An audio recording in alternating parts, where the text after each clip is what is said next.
Hey guys, welcome out to the shop today. I've had this tool sitting here in my shop for quite some time now, and I finally pulled it back out. Tonight would be a great night to go ahead, clean this up, and make a new handle for it.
So here is the final outcome of this restoration of this 3/8 inch drift.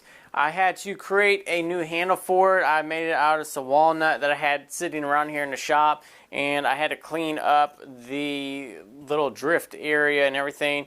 This tip was kind of boogered up, and I had to refinish that, and now it looks good. It's all squared up.